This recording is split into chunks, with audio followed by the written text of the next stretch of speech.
Okay, so you ready to go on a little adventure with me today? Always up for an adventure. All right, excellent. The Church of Tinkerbell podcast. Faith, imagination, the power of belief. Love and acceptance to make the world a better place. What would happen if we all just tried to see the world through the eyes of a child again, even for a moment? It's a beautiful thought, isn't it? It is. The Church of Tinkerbell. The Church of Tinkerbell. All right, I'm intrigued. Think about the last time you really, truly laughed. You know, without holding back. Not just a polite chuckle. I mean the kind that sort of bubbles up from your belly. Yeah, the uncontrollable kind. Exactly. It shakes your whole body, and in that moment, well, all the seriousness, the pretense, it just dissolves, right? It really does. It's such a fundamental, almost primal human thing. And that's what we're diving into today, this powerful idea that this specific experience, this kind of chaotic laughter, it might not just be fun. It might actually be sacred. That's the argument. It seems like an unlikely pairing, doesn't it? Humor and spirituality. At first glance, maybe. Yeah. But we're looking at a piece called The Holy Trickster, Why Humor Belongs in Spirituality. Okay.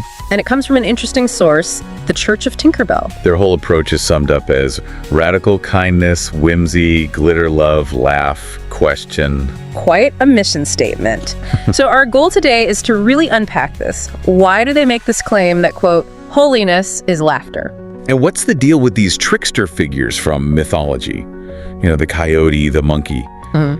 How do they fit into keeping faith, well, humble? It sounds like we're getting into the serious business of sacred silliness. That's a good way to put it, yeah. Okay, let's start unpacking. The source kicks off with this foundational idea, laughter as the great leveler. It says laughter topples pedestals, punctures pomposity. Basically, it reminds everyone, no matter how high and mighty, that none of us are gods. And that leveling aspect is key, isn't Yeah. it? It's the core of their argument. If you actually look back historically, Yeah. the sacred and the comic, they weren't always so separate. They were often really close companions, much closer than, modern religion often likes to admit. So laughter is like an antidote to spiritual ego, maybe. Exactly. That ego that wants to build hierarchies and demands complete solemnity all the time. Laughter just cuts right through that. But here's the thing that trips me up a bit. Laughter feels inherently chaotic, disruptive. So how does that become sacred? We usually think of sacredness needing order, control, quiet reverence. Rituals, Yeah. adherence. Yeah. If I'm doubled over laughing, maybe even snorting a little, I am definitely not in control. And that's the paradox the source really digs into. The sacredness isn't in the control, it's in the surrender. Surrender. Yeah. The article calls laughing a release of control, a surrender of seriousness.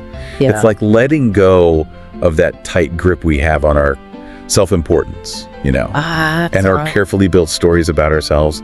In that moment of just release, you remember, you're small, you're temporary. And beautiful in that smallness, as the source puts it. Exactly. There's a beauty in that vulnerability. What's really interesting is how the source connects that personal physical release to something communal, even spiritual. It suggests that when you share a really deep laugh with someone else, it can feel like prayer. Think about that. When you're laughing together, really connecting, sometimes your breathing syncs up, your bodies kind of move together. You're knit together by joy, by absurdity, by delight. That's the quote. And that quality of connection, it's different, isn't it? We often define sacred things by keeping them separate, quiet, serious. Right, keeping them apart from the messy, everyday stuff. But this argument flips that. It says maybe when your guard is totally down, when your heart's open to just pure, shared absurdity, maybe that connection is actually more real, more honest. So the sacred isn't just in the solemnity. It's in the silliness, too. That's where the authenticity can live, according to this view. Which leads us perfectly to the star of this show, the mythological trickster. Ah, yes. The coyote, the monkey king. The court jester, the holy clown. These figures pop up everywhere in almost every culture. And they aren't just like footnotes or mistakes in these spiritual traditions. The source argues they're integral. They're teachers and disruptors. Okay, but I have to push on this a bit. The source itself says tricksters lie, they cheat, they play pranks. Sometimes they're just plain selfish. We definitely do. So, how is that a necessary part of a spiritual system? Isn't that just making excuses for bad behavior? That's the tricky part, right? Yeah. And why the source calls them holy, they're mischief. Yeah. It generally isn't meant to be truly malicious in the grand scheme. It has a very specific necessary spiritual job. Which is? To reveal hypocrisy, to poke holes where systems or beliefs have gotten too rigid, too brittle. Oh. They shine a light on the foolishness of pride. So the trickster isn't just messing around. They're performing a kind of spiritual checkup. Sometimes painful, but necessary. So they're like the divine stress test for belief systems. And that's a great way to think about it, yeah. And this is where it gets really relevant for you, the listener. If your own faith or maybe your philosophy has ever felt, I don't know, heavy, oppressive. Too rigid. Exactly. Yeah. The source uses this great analogy. When faith grows too rigid, the trickster shows up to shake the tower. They make sure those structures we build around belief don't turn into prisons. You know, if leaders start thinking they're untouchable. Or if rules become more important than people. Right. Then the trickster laughs or throws that metaphorical pie, and suddenly the powerful look human again. It really does sound like humor as spiritual maintenance, like clearing the cobwebs of certainty, as the article puts it. Which lets new light in, maybe some new wisdom. We cling to certainty because it feels safe, right? Sure. Feels secure. But the trickster reminds us that sometimes that very certainty is what blocks us from growing. It forces humility. It suggests that if your spiritual path demands you take yourself 100% seriously all the time, you might be missing something important. The trickster is that little voice saying, hey, can you laugh at this? Even your own devotion, if you can. Yeah.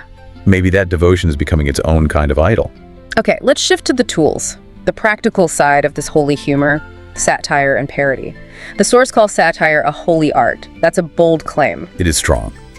And the distinction they make is really important. Satire is holy when it's used with compassion. Meaning when it targets actual cruelty, hypocrisy, injustice. Its goal isn't just to tear down. It's not to destroy, but to awaken. Like using mockery as a wake-up call, a form of moral teaching. Exactly. Pointing out the gap between what we say we believe and how we actually act. So satire aimed at, say, bullying or corruption. It's doing that same trickster job, shaking the tower. Precisely. And then parody. It takes the serious stuff, our rituals, our dogmas, and it kind of bends them toward laughter. Why? What's the point of parodying something sacred? To prove that holiness isn't fragile. It proves that holiness cannot be confined to solemn words and stone temples. It can handle a bit of affectionate teasing. The source has this really potent example. A parody hymn sung with love may open more hearts than 1,000 straight-faced sermons. Wow. Yeah, that hits hard, doesn't it? It suggests that sometimes the slightly irreverent path, if it's done with love, is actually a faster way to real connection. It's a fundamental challenge to the idea that reverence must equal rigid seriousness. It really is. And that brings up a crucial question the article tackles directly. Why do so many traditions, religious or otherwise, resist this kind of holy humor? Why the pushback? The source is pretty blunt about it. It says leaders fear being laughed at. Why? Because laughter is power. If you can laugh at the king, suddenly he's not all powerful. If you can laugh at the dogma, it loses its absolute grip. A single good joke can cut through fear much faster than logical arguments sometimes. It can free people from fear. How so? If you could genuinely laugh at the person or the system demanding your total obedience. Yeah. In that moment, you reclaim a piece of your own dignity, your own spiritual authority, instantly. And the source lays down this challenge. It's almost provocative. It says, if a faith cannot endure laughter, then maybe. Perhaps it was never that strong to begin with. Oof, yeah. That's quite a statement. It suggests the fear of humor often comes from a misidentification. What's being defended isn't really the divine.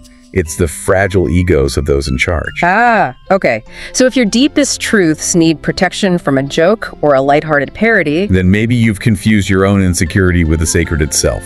The truly divine, in this view, is strong enough to handle a giggle. It doesn't need our defense like that. And connecting this to the bigger picture, socially, politically, laughter becomes a powerful form of resistance, doesn't it? A spiritual resistance. Yeah. The source points out, historically, humor has always been a secret weapon for the marginalized. Like jesters mocking kings, right? Exactly. Or comedians under repressive regimes using coded jokes. So laughter from the powerless, it's like a rehearsal for freedom. That's the phrase they use. When you can look tyranny, big or small, in the face and laugh, you're taking back spiritual control even before things change physically. You're breaking the spell of fear. And even on a daily level, just choosing joy. The source says that itself can be radical, a defiant act. Because the world often profits from despair. Think about it. Systems of consumption, control. They often feed on us feeling anxious, inadequate, too serious to question things. So just choosing to play, to laugh, maybe sing those silly parody songs when everyone expects solemn silence. That's a sacred act of defiance. It keeps the spirit alive and flexible. It really is the big invitation from this source, isn't it? To welcome the holy trickster. Not to tear down belief, but to keep it alive, breathing. Flexible, yeah. It's about a reverence that understands that love without laughter. Eventually, it becomes brittle. Too rigid, too demanding. And truth without parody, without that playful self-correction, it becomes dangerous. It takes itself too seriously, leads to rigidity, maybe even oppression. The final thought here is really liberating. The divine doesn't need us to protect it from jokes. If anything. The divine is laughing with us, delighted that we're stumbling through this big mystery with some joy. Exactly. Holiness isn't just in the quiet temple or the booming sermon or the perfect ritual. The source insists it's in the whole messy human experience. The spirit is there in the giggle, the snort, the belly laugh, the eye roll. Holiness isn't afraid of laughter. Holiness is laughter. That's the core message. Wow, that is a profoundly liberating thought to sit with. So the source argues laughter is spiritual resistance, toppling pretension. Building on that, here's something for you to mull over. What rigid certainty in your own life? Or maybe what unquestioned system around you? What part of it is most overdue for the sacred shaping of a good, hard laugh? A question to ponder as you seek truth. Maybe with a bit more of a twinkle in your eye. Thanks for joining us for this deep dive. We'll catch you next time. Thanks for going on this little adventure with me today. Anytime. And listener, keep sprinkling that fairy dust, all right? We'll see you next time.